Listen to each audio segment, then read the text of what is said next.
I'm in Max. You are listening to Happy Jack's RPG Podcast. I'm in Max. Pursuing the RPG hobby with reckless abandon. Why, hello, and welcome to Season 29, Episode 7 of Happy Jack's RPG Podcast. My name is Stu. I'm Stork. And it's just the two of us. Just the two of us. This is like... We can do it if we try. This is kind of how it started. All back in the day, it was just the two of us. In fact, I think for almost a whole season, it was just Stu and I. And Tabby. It was the three of us, yeah. Many a time, though, it was just you and I. Yeah. In this episode, John from San Francisco wants to play Who's the Asshole? And Garrett in SoCal asks about his voice and talking too much as a GM. But first, if you'd like to email us, you can email us at happyjacksrpg@gmail.com. That's happyjacksrpg@gmail.com. And I think Who's the Asshole should be a new game. I think it should be a new theme. Well, okay. Or I'll win. Or you'll win. But I think that's almost like, the GM confessions and the horror stories and the success stories. Who's the asshole? I think it's very on brand. There's something. Oh, it's a rom-com, When Harry Met Sally. Right. And then he's like, he's trying to explain to her, because he's a guy, he's trying to explain to her the situation. It's like, who's the dog in this story? Am I the dog? Am I the dog in this story? Who's the asshole in the story? Right. Am I the asshole? So email us at happyjacksrpg@gmail.com. We love our emails. We need them. They're our content. And if you'd like to watch us live, you can watch us at 7:30 p.m. Pacific Standard Time now. And it's November, and it was 90 degrees. What the fuck? But at Happy Jacks... Sorry, Canada. Yeah. happyjacks.org/live. That's happyjacks.org/live at 7:30 p.m. on Fridays for the foreseeable future. Yeah. Let's see. And we're playing Sunday. We'll be playing the GURPS. Slouching Towards Eldamy. And if you happen to have watched our last episode and saw the wonder of Stork's dice rolling, which was amazing. I mean, my God, you can't even imagine. It has derailed the story. Well, because when Jose failed, he's just an archer, so he just shot a guy. In the face. But Stu has this theory when it comes to magic users. When they fail, and they critical fail, which I did, it changes the world. Oh, sure. So Stu, sticking to his guns, even though it's rewriting his books and his world, is sticking to it. It's not. And it's almost like I'm fucking psychic. You know why? Because you wiped that thing off the map anyway. No. The town of Through. Because if you read the first Mandite novel, this little town because remember Ikohosmert, they go up to Ikohosmert and they go this little town. Yeah. It's not called Through. No, it isn't. It's a different town. You're so lucky. I didn't even know it. I'm like, you know what? I'm just going to call it Through. I don't know why I said that. I don't even remember naming this town, but I do remember saying, I don't want to page through that whole fucking book and find out what the name of that goddamn little town was. So I just called it that. Said it'll just change at some point, and it's changing because of your dice. That's the amazing part of it. So, which brings me back to the thing. I really laud the fact that you actually have that theory worked out. It's a kind of a cool theory that you could put into any game, which is if a magic user screws up, totally critical screws up. A serious critical failure for magic should change reality in some way. I think that's really cool. At least I think it should. That was me. Oh, it was you. Okay. It's me. It's the phone telling me that I'm on. Okay. All right. So I teased it last week. I said if you should watch it, I said this is what happens, and Kimmy's like, oh, you're spoiling the whole thing. I'm like, no, I'm not, because the most fucked up thing that happens in it, I did not mention. You got to go watch it, and see it happen, and you'll be like, oh my God, that is really fucked up. The most fucked up thing. It's what you did was more fucked up, but.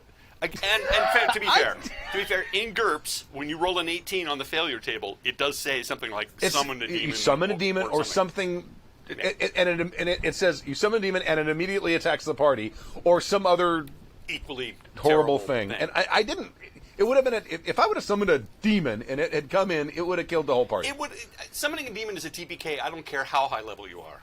really. If you're way up there, you might be able to. But I mean, Headshot for the win. It's GURPS. But I just decided, you know what? I'm just going to make it. It's going to be a big problem. And it is, and it's going to weigh on your soul. It already has. I've actually lost sleep over it. I'm like, I've really screwed up the whole game. Oh, wow. I'd be fascinated to see what happens and what you guys do about it. It's going to be. You think? I'm terrified. Anyway, this actually kind of plays into one of our emails. Right. Okay. Let's see. Who's the asshole? From John in San Francisco. Do you want me to read this one? You can read it, sure. Okay.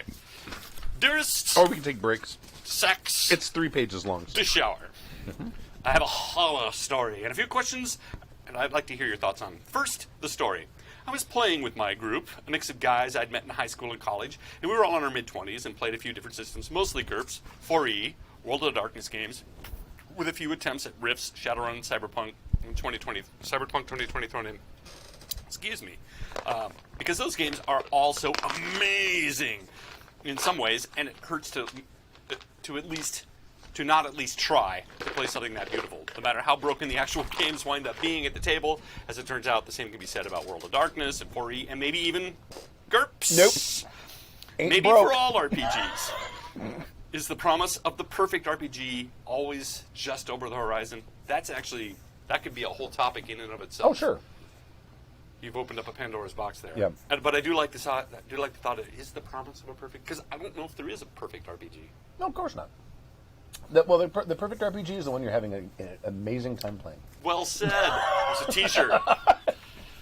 Anyway, I personally think the last game session that we had was, and I was like, I don't really want to have to do like a filler thing because we were missing a player, right? Jose's going to come back pissed. He's gonna be like, what the fuck did you guys do? I leave for 8 hours. Anyway, sorry, go ahead. Anyway, we finally had one member of the group who was willing and able to run us through a campaign he created for the most compelling entry into the World of Darkness canon, Changeling the Dreaming. I was so excited. The GM said he needed us all to play different kiths, and one of us needed to play I always get this wrong. I'm just reading the chat. Most people would have just torqued the spell, not alter the entire campaign. Right? Mechaform says, Stu's not a lot of people. No, he's not. So it made perfect sense. I want to make sure I get this right because I never say it right whenever I did it before. Mm-hmm. Which is the SIDHE is she. That's it. She. At least that's how James Marsters pronounces it when he reads the Harry Dresden novels. Because, yes. She. All right. Thank you, Internet. And every time I come to it, I forget that. It's probably because it's Welsh. It's SIDHE, right? Yes. Yeah, I'll look it up just to make sure, but James Marsters pronounces it she. If he said it enough, I'm sure somebody would have corrected it. So it is from now on she. No one else wanted to, so I volunteered. Not my first choice, but whatever. I made my character, and for my cantrips, selected the Sovereign Art. Think the vampire discipline's presence and dominate, smooshed together. You may not know this about Changeling, but if you have the right players in the right frame of mind playing a motley of fairies, they can wind up looking a lot like Dragonlance party full of candor. The Puka started playing pranks with the Knocker, and the Knocker decided it would be funny to hide my character's car. When my character learned what happened, he demanded the Knocker return it. The Knocker said no, so my character used Sovereign Prank 2 on him and forced him to. This is where things kind of fell apart for our group. I felt that the situation had been fairly resolved, but the Knocker's player was super pissed about being mind-controlled. The rest of the group pretty much agreed with the Knocker's player. There was a big blow-up about it, and actual hurt feelings, and many long conversations before we could all get back together and play. The rest of the group convened separately to plan a way to put my character in his place. It did so by having a troll challenge my character to a duel for leadership of the Motley in open court, and of course, kick my ass, because the troll was optimized for combat. Not fun to have the rest of the group single you out for a paddling, but it's only a game, and it was their PCs against my PC, not my friends against me. Right? We wound up writing my character out of the story early, and having me play a different character. And that sort of worked. We were able to finish up the campaign, but the magic of the game was kind of ruined for me, and I think it was for the rest of the group as well. This incident is probably the most discussed incident in my group's history, and yes, most of us still play together over a decade later. And this is something that we have talked about many times. But it's worth rehashing. It's worth although re-exploring. they are talking about at least, in my opinion, of the one exception, I said is except for supernatural cases, you can't, because we use it for when you're trying social roles on another PC. It's like, I'm going to try to convince this PC to do. To go along with this plan rather than that plan, or whatever. But he brings up some very good points. And yes, we have talked about this before, but I think it's also worth sort of unpacking a bit again for new listeners, and even just for ourselves. Yeah, we'll get to it. Revisiting this, sometimes you remember things you didn't say last time. Next, the question. There's still a few questions I've noodled over as a result of this story, and I would like to hear your take on them. Partially because you're all amazing gaming genie, but actually because the rest of the group disagrees with me, and I'd kind of like a sanity check. Who's the asshole? The rest of the group feels like I was an asshole. I need a soundboard. Who's the asshole? With Who's a the little fart asshole? at the end? No? Yeah, Maybe? no, Okay. yeah. Get going Go on ahead. it, but not now. Right. Was I the asshole for using mind control on another PC? They're thinking, if I may attempt to speak for them, is that making decisions for your character is the only thing you can really do in a game. And when someone else takes that away from you, your core activity has been stolen from you. Yeah, we call it taking player agency, right? Yeah.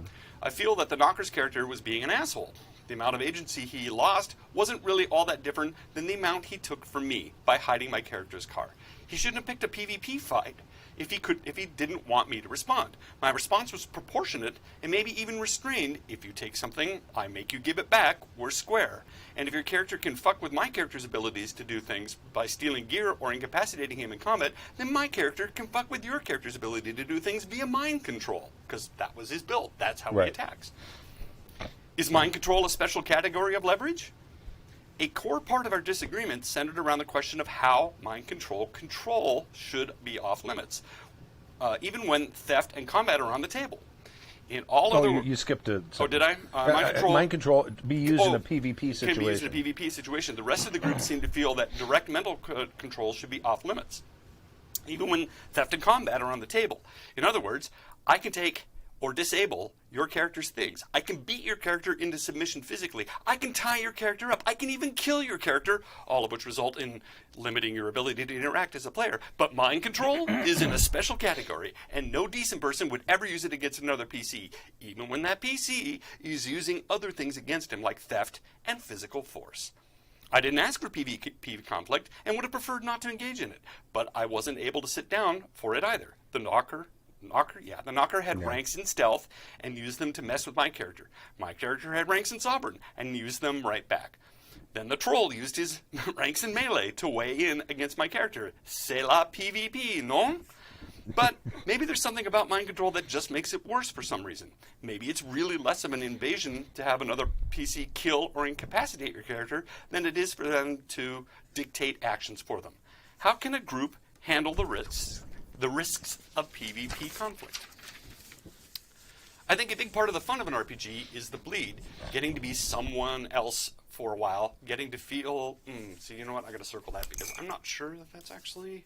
I have a point about that. Getting to be someone else for a while, getting to feel what it's like to go all in on life and no real world consequences, getting to feel the exhilaration of your character's victories and the desolation of your character's defeats in the safety of your garage. Sure. Wow. Yeah. Around the table with your friends, which I think is what makes PvP games a little dangerous. I want that bleed, but when I'm playing a PvP game, the bleed can feel like hurt or anger or resentment towards my friends.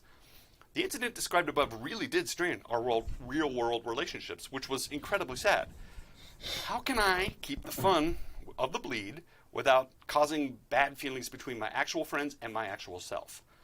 Do I need to avoid PvP games altogether, or are there better ways of handling PvP play? Do World of Darkness games promote player versus player conflict? Yes. Yes, they do. It's built into it. It's built into the fabric. Clans hate each other. It's also in L5R. Yeah. Well, they're at least rivalries, at least. And they're baked into the system where some people absolutely hate each Everyone hates the Scorpion, and then in the histories, if every you're following crowd canon, looks down on everyone else. certain clans have different. Yeah. Anyway, Yeah. yes, it's baked in.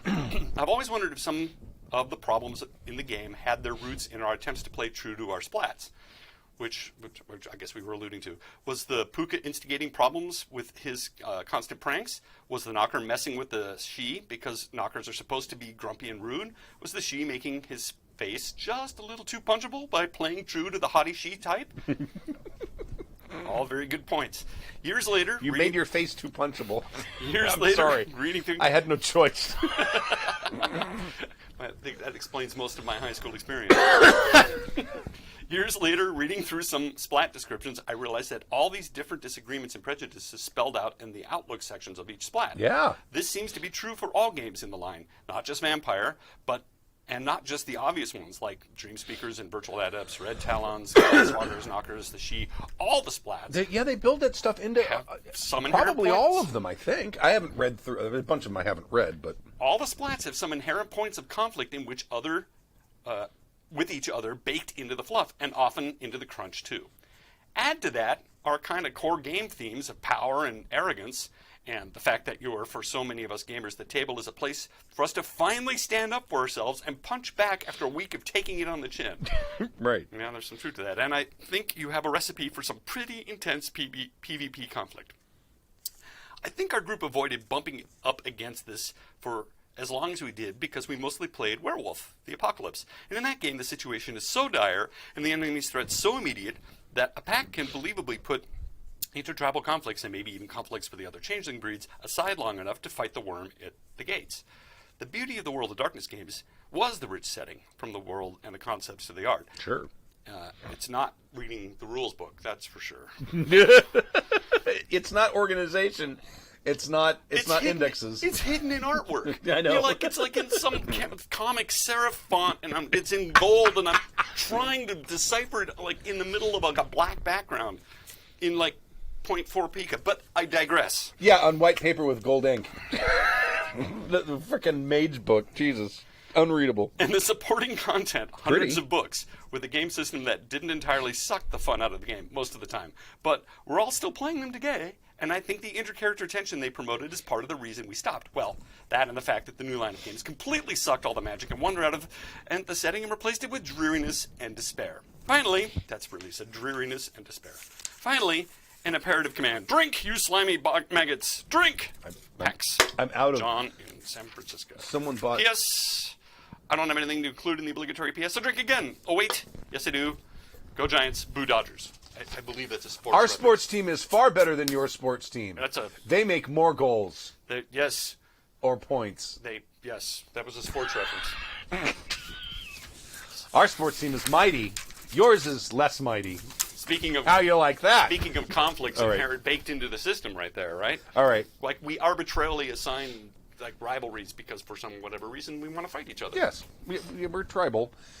So, when we first started talking about this stuff, this was actually, at least when I was talking about it, this was the exception to the rule because this initial conversation happened a long time ago, and it had to do with someone using social skills like not intimidate, but the word's not coming to me, like convince or you get fast the gist. talk or something like Yeah. that, to try to get another character to do something, and if you have a lot of points in it, it makes sense. It's like I'm gonna roll fast talk on, but we have the sort of consensus was. But I don't even remember. It's been so long. I don't remember what the consensus was on that.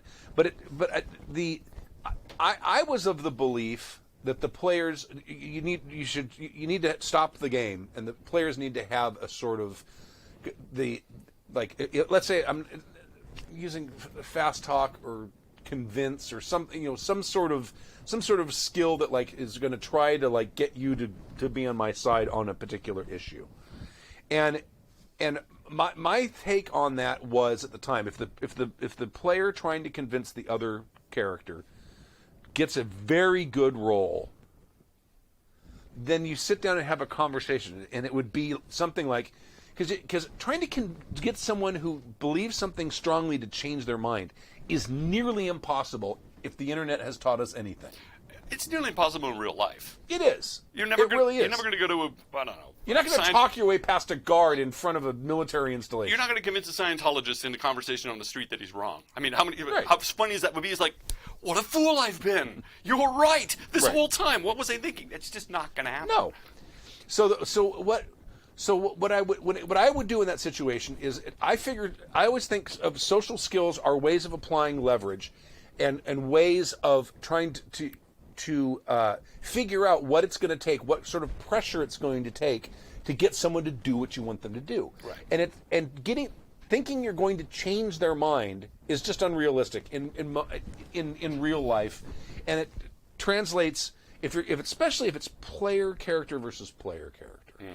And I would say at that point, if I was GMing a game and there was one character trying to convince another, and he got a real good roll, let's say he got a critical success.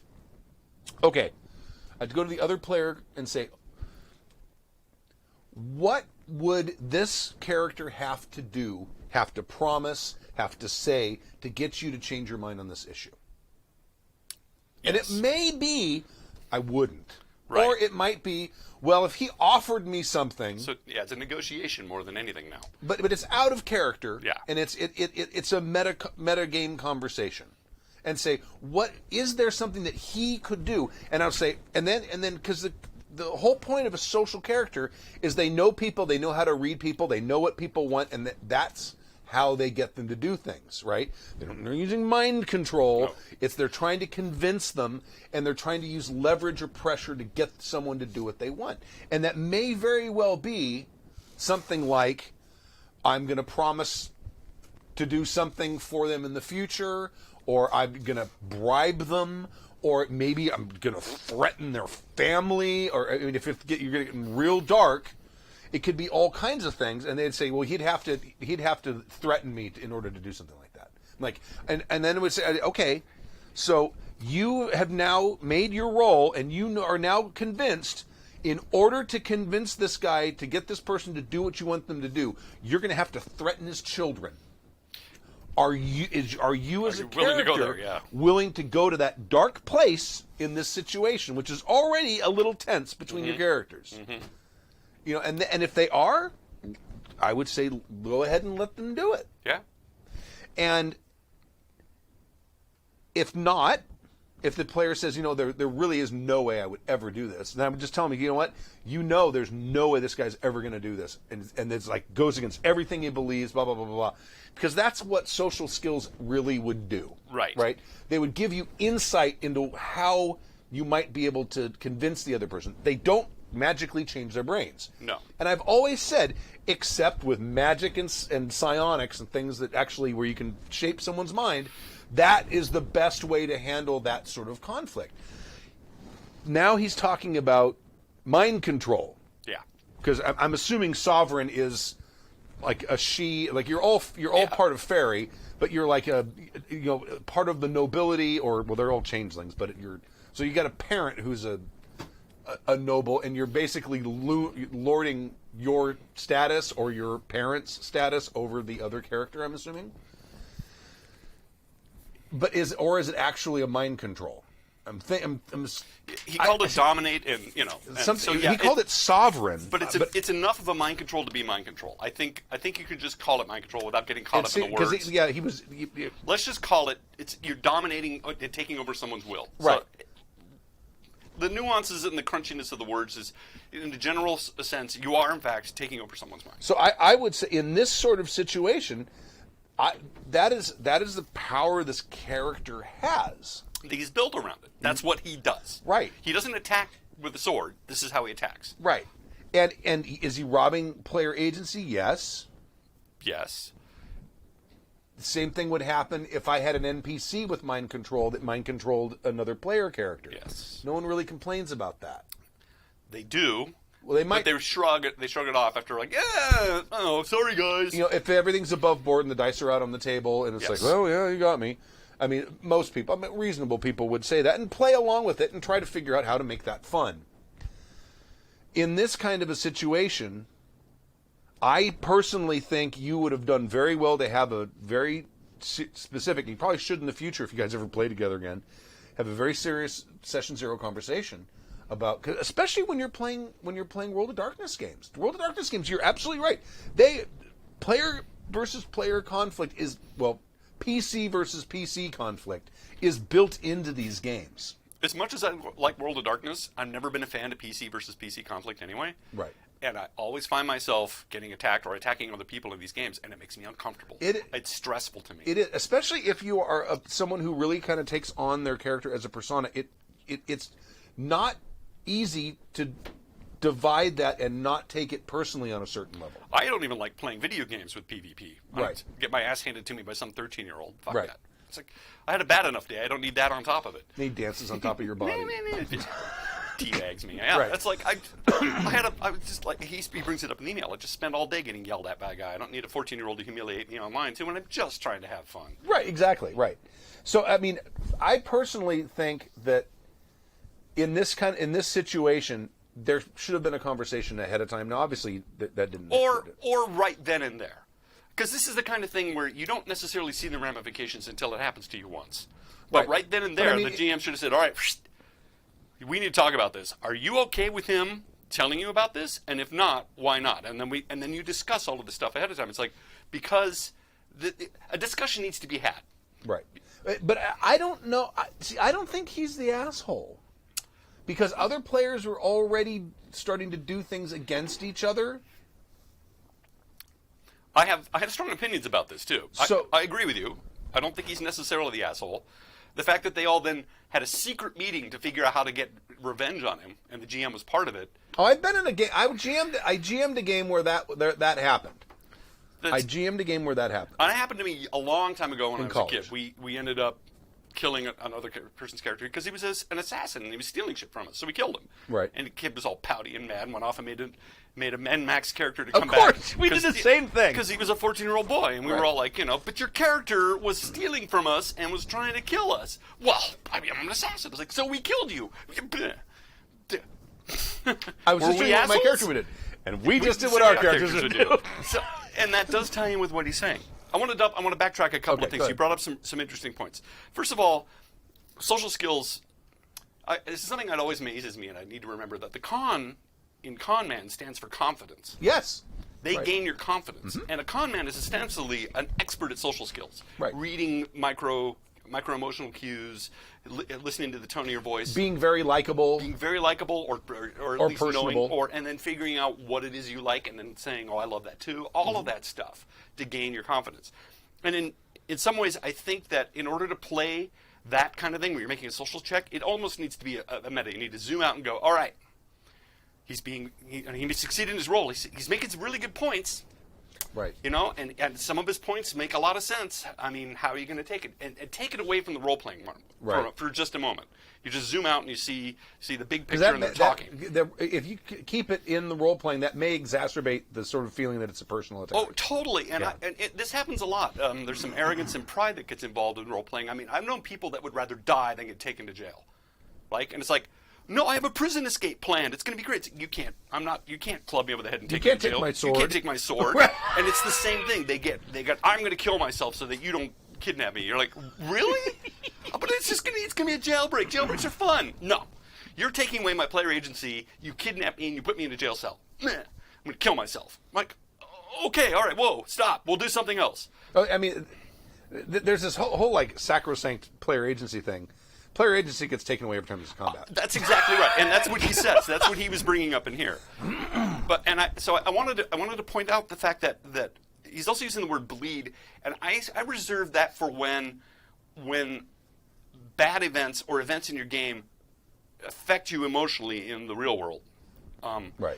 And I'll bring it to acting, and I know you guys get tired of me talking about actors all the time, but I know that I was watching an interview with an actress from, there's a musical called Waitress, and it's a very emotional musical, and she was talking about how she could only do about 9 months because the emotional toll it was taking on her was too much, because even though they know it's a story, your body doesn't know.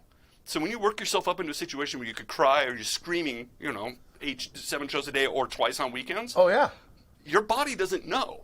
And so even there's a PvP conflict, you start to get stressed. You start Well, to get you're jittery. doing all kinds of things to your psyche when you're trying to make yourself cry.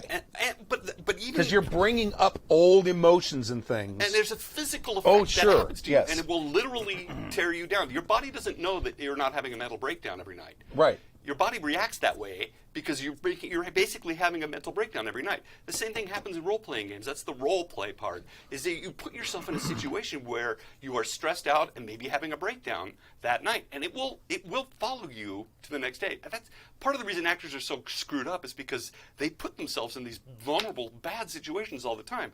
They'll show up on set and kiss a complete stranger, and then it's hard not to feel something, and they have to have this disconnect, so it makes them kind of fucked up Oh, in sure, the head. yeah. It's really hard to disconnect yourself. And when you're role-playing, whether you're a fabulous actor or not, there's some stuff that bleeds into your real world. You leave the table, whether you felt excited or you were anxious through the whole time, like, oh my God, I thought we were going to die, and you come out of the table. and you're- Just imagine how many times you've walked away from a table after a really fun game and you talk about and obsess over the really funny thing, like Might fail. Your roles. I've been talking about that for days. Thank God it was a fun thing and it wasn't a horrible Right. fight. Right. Because if it was something like that, I'd be talking about that for days, Right, and obsessing over it. The And that's bleed, unhealthy. the bleed to me is the emotional baggage that bleeds into the real world from the game. We had a game that you guys were playing a couple of years ago, the Monster Hearts game. Right. Oh, And- that exploded. It had to stop because of what was happening in the game started to bleed off into people's real lives and real relationships. And we know that about Monster Hearts. In fact, this is not an unknown story. Anybody that reads reviews about Monster Hearts, people are like, Well, you got to be careful with this game. I'm not. I have thoughts on that. I know you do. But my point is that there was actual bleed that happened, and it happens to a certain degree, I think, in all role-playing games. So I reserve bleed for a bad effect when it bleeds into your real world, not just stress release or having a fun time. I'll be playing a video game and get my adrenaline goes up and have a great time, but it doesn't bleed into my psyche. I might think about it. I might think about what I did wrong. I might think about how cool that mission was, Sure. but it doesn't necessarily follow me around emotionally. There's no emotional baggage that, unless I get clobbered by a 13-year-old boy Right. repeatedly. That fucker. Fuckers. But I'm gonna tell your dad. to me, to me, that's bleed. When Right. you're carrying around the emotional baggage after a role playing session or sessions, and I've had it happening in some of our games too, where you have to remember this person in our game isn't mad at me. This is just our characters interacting. Sure. But it's hard not to take some of that away. And you need to walk away. well worth it to take a moment and check in if you are in one of those very intensive scenes where you are in conflict with another PC. Absolutely. It doesn't have to be a fight, but it could just be a strong disagreement Yeah. between your two characters. Yeah. And that kind of stuff is what drama is made of. I mean, that makes for a good compelling story. But it's perfectly all right, and I would say in many cases necessary to stop and break character and say, I love you, right? We're cool, right? We're cool, right? Or even after the game, like, wow, that was intense. It went places I didn't know it was going to go. Can we just talk about this? Right. And actors do this all the time too. They'll go out, hug it out after stage or whatever, because you need to have that conversation afterwards to decompress. A lot of times they just go home and drink. They're like, because of there is an emotional toll. Your body we're still built like primates. Oh, absolutely. And fear of a lion attacking us, even though we're in a modern city, is a constant thing. And our body doesn't know the difference between imagined emotions and real emotions. It still reacts that way. Right. And you end up carrying around emotional baggage from a combat you have that didn't go right from a game for months or weeks, or, as it sounds like to this, years. But It can be really hard. You have to be careful. So what is your verdict? Asshole? He's not the asshole. I don't think he's the asshole. And you brought up some really, really, really good points. Like, why is it any different when you take out your sword and kill me than it is for me using my skill set to attack you? Now, I was in a game where we had mind control, and I got mind controlled, and I actually was like poking her for it. I kept doing things, and finally she mind controlled me, but I leaned into it because I knew what was going to happen, and I knew that's because that's what she was a Toreador, and that's what Tories do. They mind control. And you're playing vampire, you don't go, I can't believe she mind controlled me. It's like, well, she can't turn into a bat and kill you. She's not a combat monkey. Bat. They mind control, right? So you have to know that going in. And actually, I thought I had a lot of fun with it. But I leaned into it, and I knew what I was in for. And I think that's because we've had discussions, and I'm a smart enough player to know that if you're going to get in an argument with a vampire built for mind control, they're probably going to control your mind. Right. Duh. Hard to win arguments against vampires that have either presence or awe. Dominate. Or dominate. Or, yeah. But here's the trick. If you are somebody that has that skill set and you mind control to dominate somebody, you got to be careful with that. Because you are basically taking away your player character, the other person's. It's a PV. It is a PC versus PC attack. It is, but there is at that point you're now playing two characters, and the other guy sits back and goes, "What are you going to do? You make you walk off the cliff? What?" And it can be, it's very, what's the word I'm looking for? It makes you very vulnerable. That's not quite the word. Pissed off. Yes. Good. Yes, but. There's a helplessness. Oh, sure.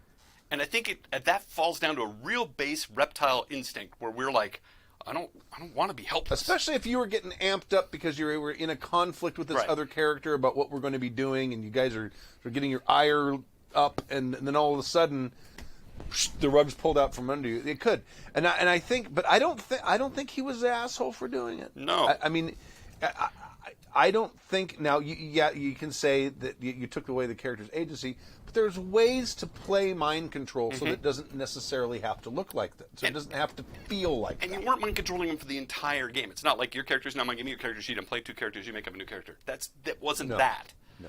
It was just for a brief moment. He attacked using the attack you had. Now, I also think it's dickish that they all plotted to take you down for this, and I give you huge points for leaning into it, going clearly they're pissed. Right. All right. You have to. It's like I didn't want to take a paddling, but I did it. Retiring the character at that point probably not a bad idea. Probably not. I mean, I got Captain Oppenheimer or whatever his name was. I got into we had this brilliant shouting match, and adrenaline was definitely being pumped. Yep. And then at the end of it, like the whole thing kind of, and my character like storms out of the place or whatever, and we're sitting there and we're like, God, that was awesome. And then we're like, but these characters will never be on the same super team. See, and it's cool that you had that, because there's a lot of people that adrenaline's going in, and they need to focus it somewhere, and now it becomes real. Right, and I'm like, you know what? My character at this point, he probably would go out and just become his own lone vigilante, and he might make a good villain someday. And depending on how much people have been drinking, sometimes that part of their brain doesn't engage, and it becomes personal. Right. It's hard to keep it's hard to keep that world separate. It really is at times. And you hear actors talking about that all the time too. It's like a lot of them take a lot of time to keep those two worlds separate, and you think they're just being stupid when they talk about their character in the third person. But that's part of what they have to do to stay sane. I bet. It's a whole thing. And I mean, everybody does it to a certain extent. We all play various roles and such throughout world, and sometimes we're fooling ourselves into certain things, but and especially when you're playing role playing and it's imaginary, it's hard sometimes for those emotions and for that situation to not affect you. Have I said that enough? Yes. Am I beating that horse to death? Yeah. But I think strongly the assholes, all of you, you were all assholes because you probably, well, not assholes, but you've learned a valuable lesson. You probably should have a session zero conversation if you're playing a game, especially a game that has PC versus PC conflict built into it. Do you think that you should say, where is the line going to be that we're not going to cross? And do you think that then that mind control is a special category all above itself? No. If someone beat up another character to unconsciousness, I don't see how that would be different in any way.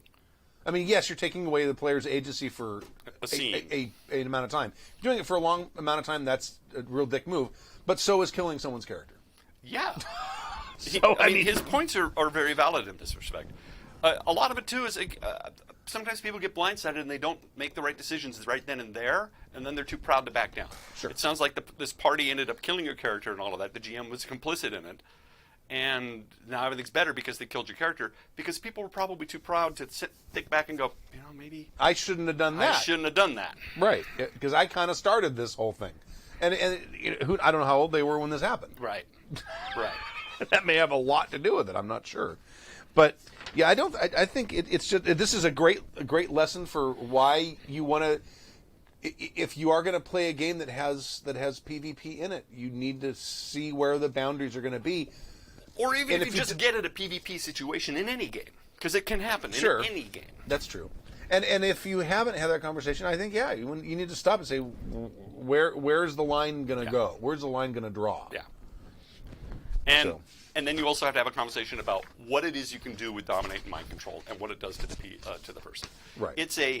It's a tricky thing. I think the way I ended up playing my vampire was that he still had an allegiance to this other character, and she's cool enough that she didn't you're going to wait around and follow me around, and you're going to wait on my everything. Instead, she just dominated me for the one scene, but he still had effects. And I think there was even some points where she said, "I think we should do this." I think she's right. I completely agree. That's right. Yeah. And so I was playing with it the entire time because she had dominated me, and I still had this I residual. don't remember if it was dominant. It was something that had this very long-lasting effect because of the number of successes she had. She critical succeeded in her. Yeah.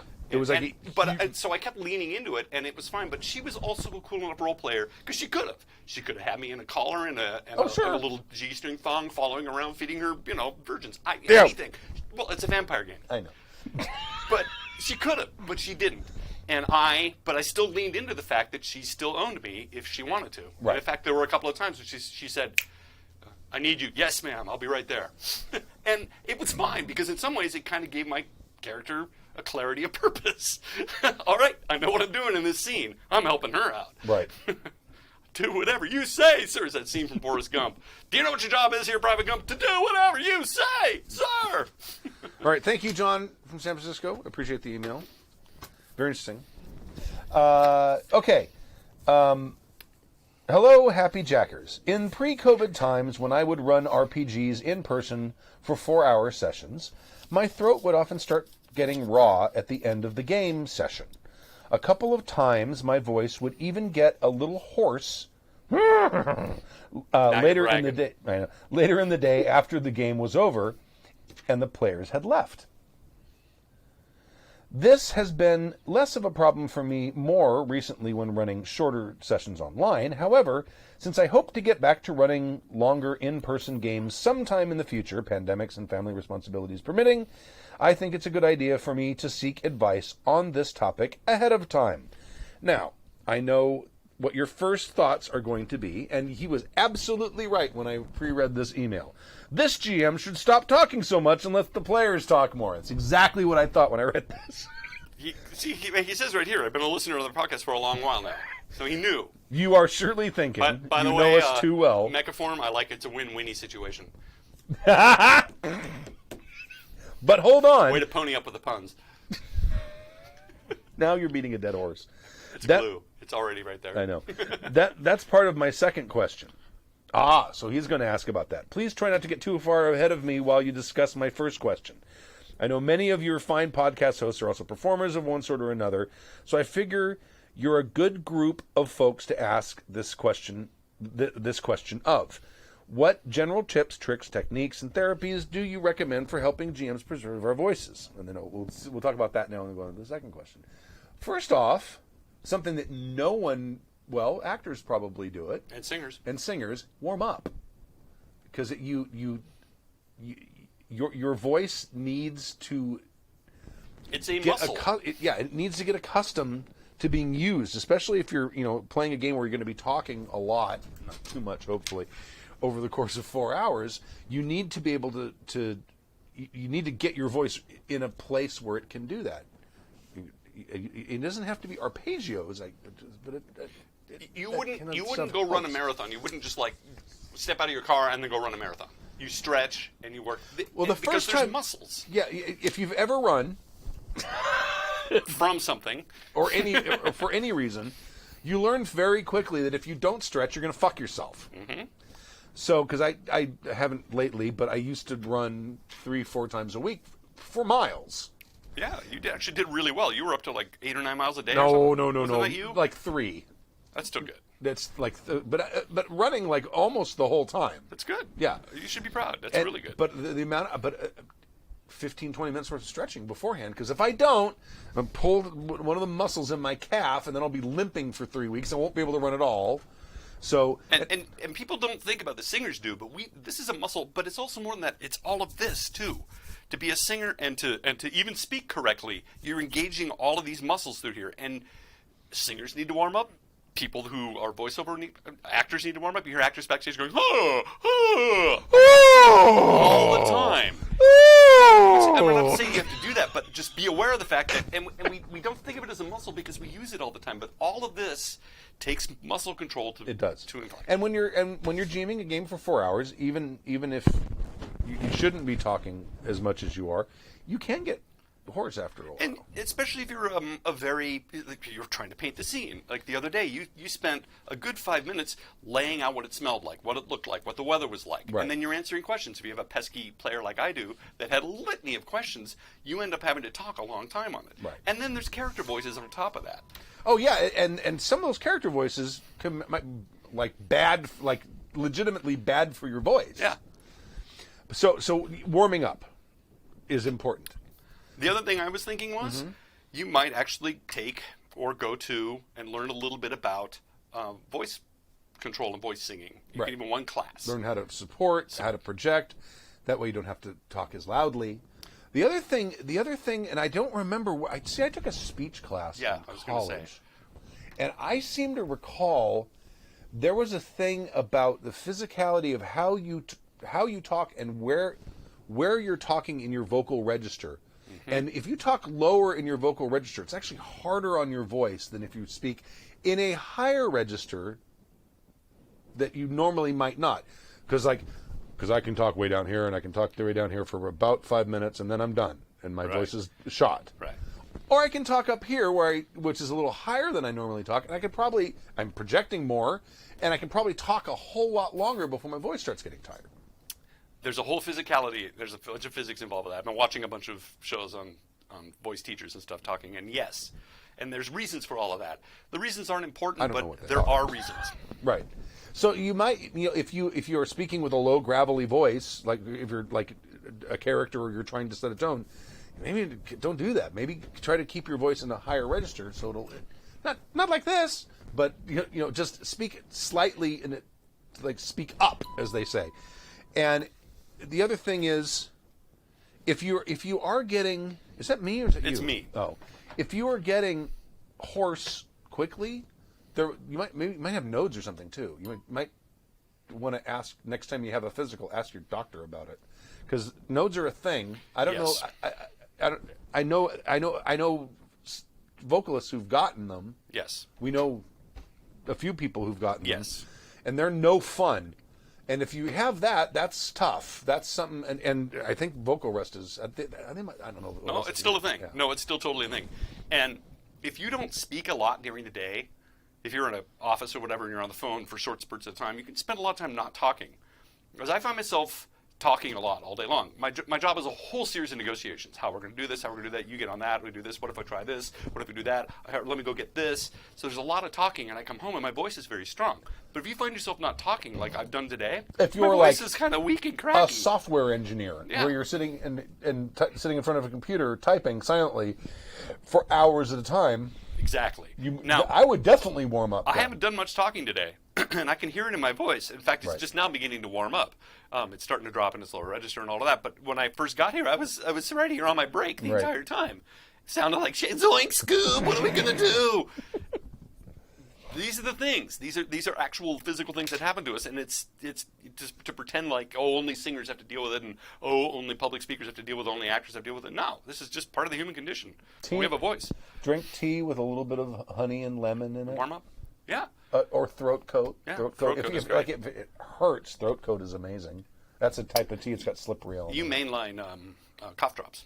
I He cough drops, always yeah. have them. Even when he was GMing the other day, he kept popping cough drops. Yeah. And if you find that this is a problem, have a little jar of Oh, cough drops next to I've you got the entire time. at fair. I have. Yes, you do. I have an entire pouch that's dedicated. It has a tuner. Yep. and cough drops. And cough drops. And about 60 of them. Yep. And I will reach in before every show. I know. Before every show starts, I'll like get my beer, nice big thing of beer, one cough drop, and that cough drop will last me for the whole show. He'll even sometimes do it in the middle of the show, because I saw you do it once I have, or twice. yeah. And And sometimes I'll you'll spit them out right before a solo. Yes, I will spit them out before solo, or I'll tuck it in my cheek, See? depending on what kind of consonants I need to make. Here's a trick. Sometimes there's not a lot of S's. Here's a trick I heard from a musical theater actress. She played Elphaba. She's the longest running Elphaba. All that being that she knows from keeping her voice, like having to do 7 shows a week. bet, yeah. She chews gum. Mm-hmm. And when she has to sing, she just puts it on the side of her cheek. But she chews gum on stage the entire time. To produce saliva, to keep everything. So you don't even need to bring some gum with you and just chew it. You would be surprised at how it loosens everything up. There you go. There's a couple of tricks. There. As for the second question, the idea of the GM that should talk less and encourage the players to talk more seems like a good solution for saving the GM's voice on the surface, but that's only an idea, and it doesn't necessarily help with the execution. Well, sure, if you've got a passive table where you've got quiet players, I've been at that table, and that's tough. I think the real question here is, how can the GM quickly, concisely, and effectively convey the appropriate amount of information about the game-setting atmosphere and plot hooks to the players so they can make meaningful decisions about what their characters are going to do? My philosophy on that is turn it into a dialogue, because nothing as a player is more overwhelming and sometimes boring than getting a massive data dump of information. It's like when you're setting a scene, sometimes less is more, because you got to remember when you're a player, you're imagining or envisioning what's going on, and your own brain is going to fill in the details. And if they're different than the details that other people are imagining, that doesn't necessarily matter, unless it matters, which is when the players can ask questions. So is it raining? Yes. Right. One of the examples, one of the very few times I've played rather than GM'd, when Kimmy was running a game, and there was some sort of festival in this village or something, and we're coming into this town, and she's describing the village, and I'm thinking, she's like, it's a typical sort of medieval village, so I'm thinking of the thing with the second floors are kind of in, and there's a river of shit down the middle of the Shambles, road. very, very diagonally. Yeah. Yeah. And it's, there's the smells, and there are little wagons with the people selling their shit, and the tinkers and all that stuff. I know that I'm place. just, this is all just in my head. It's just happening. I'm not like trying to do this. It's just happening. Right. And then she says that, and everything is like pristine because it's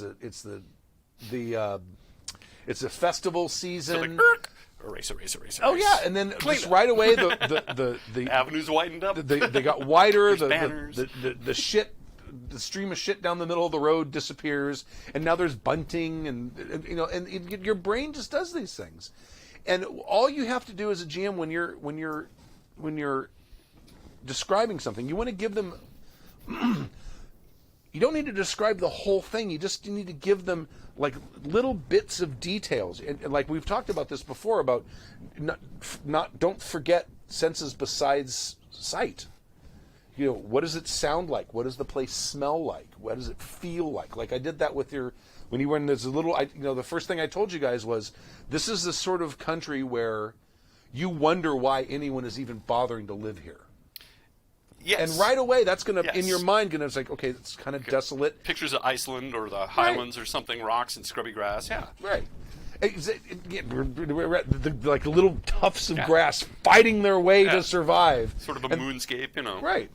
And then, and as the players start asking more questions about it, then you can start filling in more of the details. But I don't think, maybe, I don't know if you are, but, I mean, there is a tendency to, like, here's all of the information you need to know about this place. Let that happen. That can be a conversation. There's a style choice, though, too, because, like Dave Kazay is a very interactive GM. Yes. And talks and dances and stuff. And, yes, he still answers questions, but, I mean, he lays out a whole scene. Sure. From the beginning. And I don't really have a problem with that.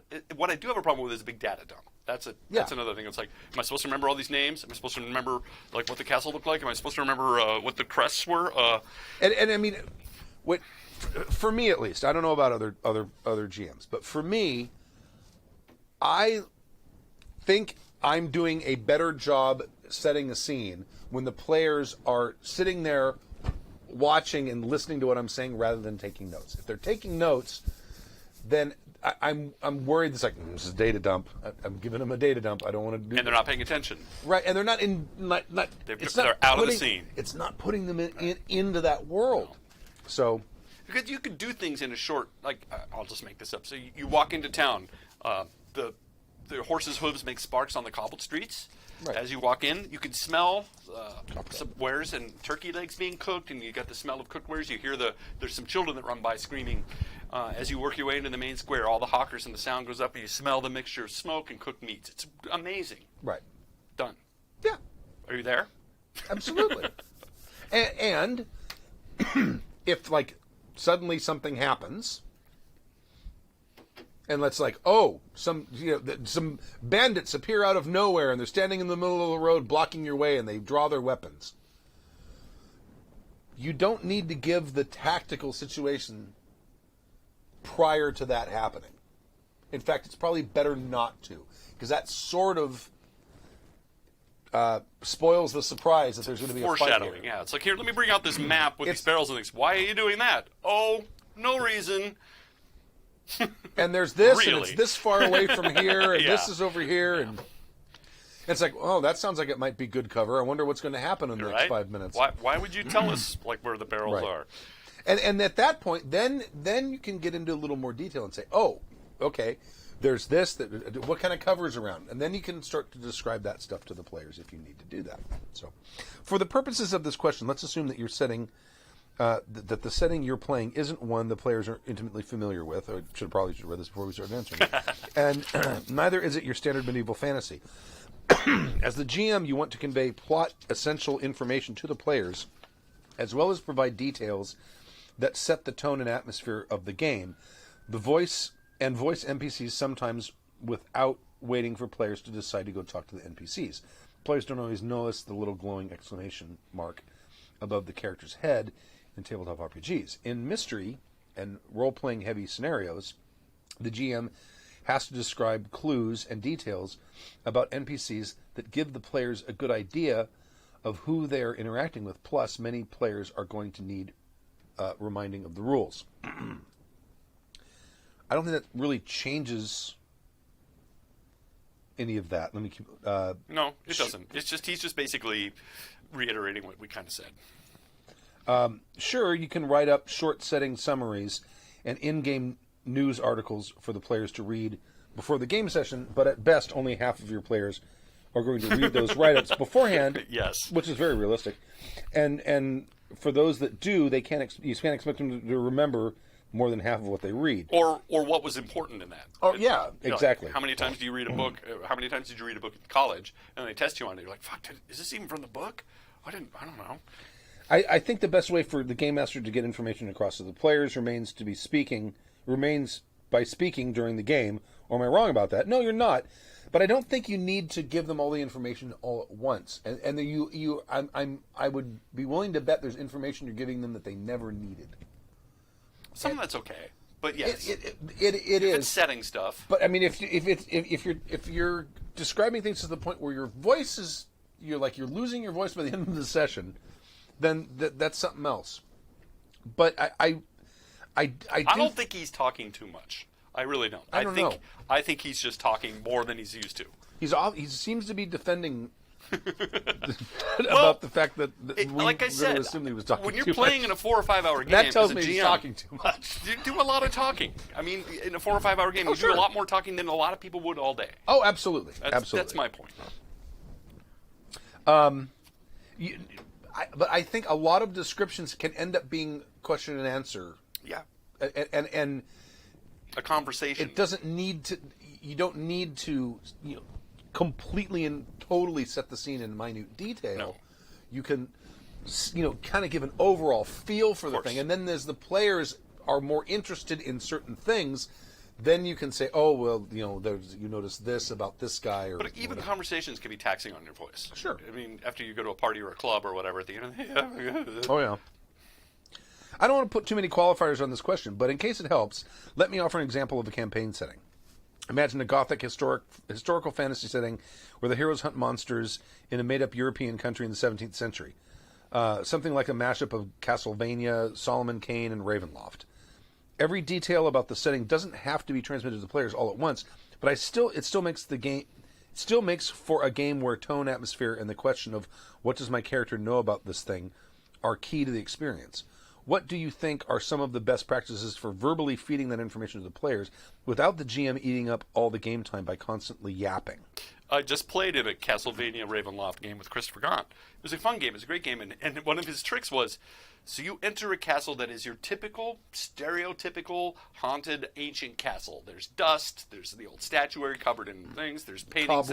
There's tapestries falling, bouldering up. And we were all there. And that was it. That was about his opening paragraph of description of the scene. He didn't have to explain to us what each tapestry was doing, what it looked like. He didn't have to explain to us how thick the dust was. He just painted an overall general theme. He talked about bats up in the belfry as we approached the place. It's very kind of, Scooby-Doo. Sure. But it worked. And all of us pictured in our minds a moldering old castle full of old tapestries and dust, and we were all there. We were all invested.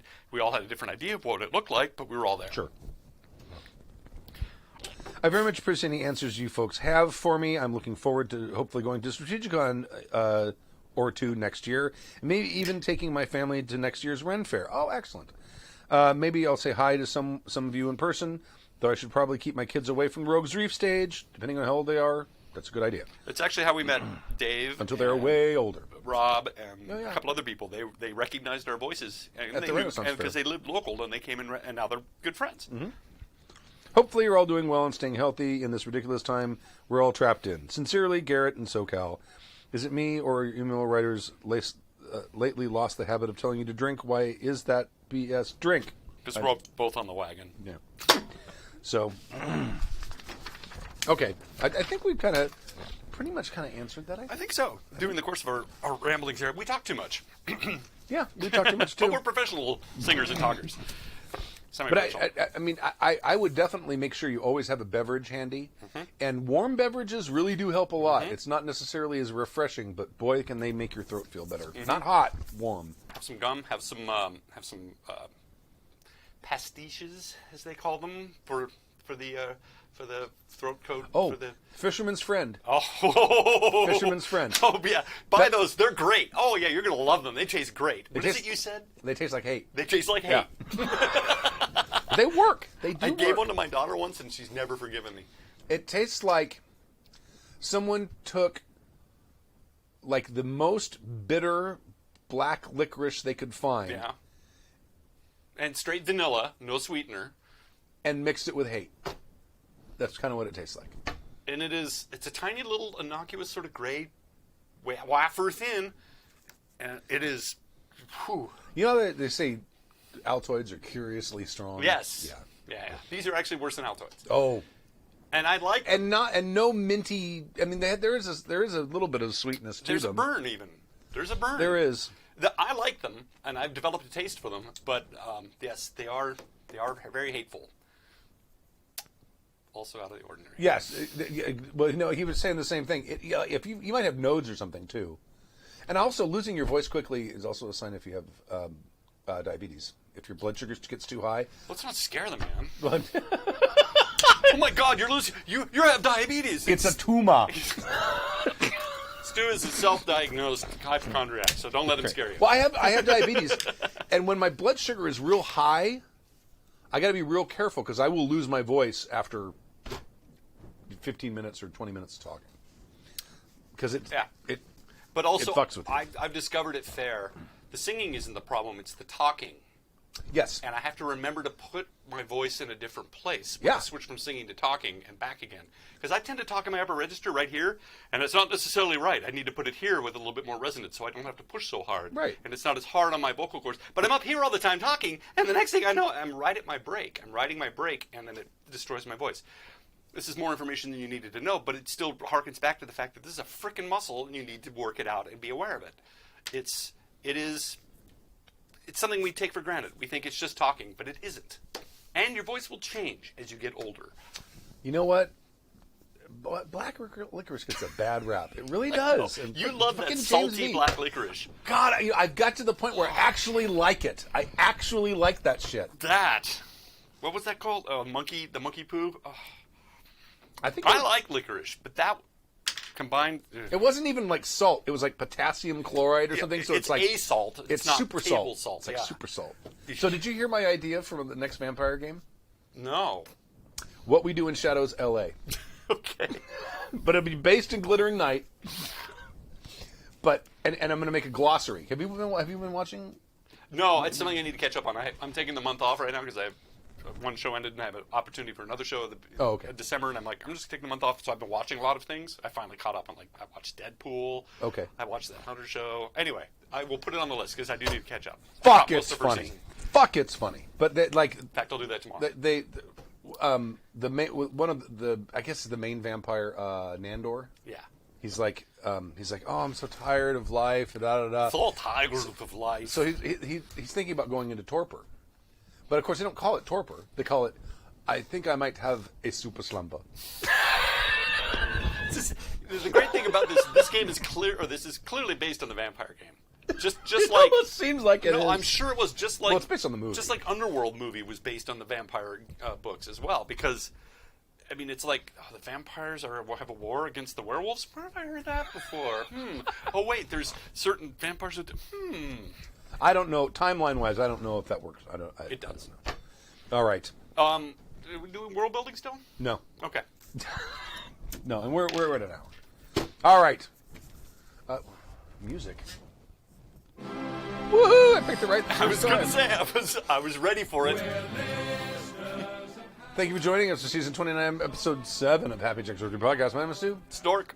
And we'll see you next week at 7:30 p.m. Pacific time, right here, Happy Jack's /live. And don't forget on Sunday, 4 p.m. Pacific Standard Time. There's actually a game every Sunday. It's just that the GURPS game alternate. They alternate.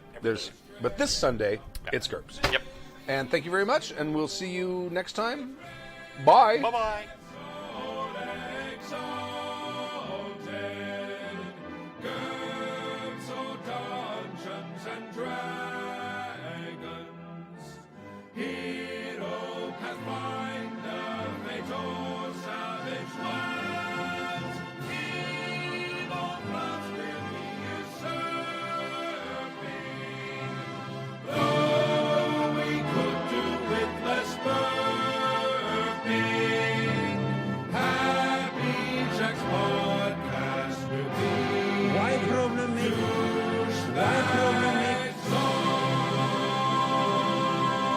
Why problem make when you no problem have you don't want to make? The preceding program has been a presentation of the Angry Folk Media Empire.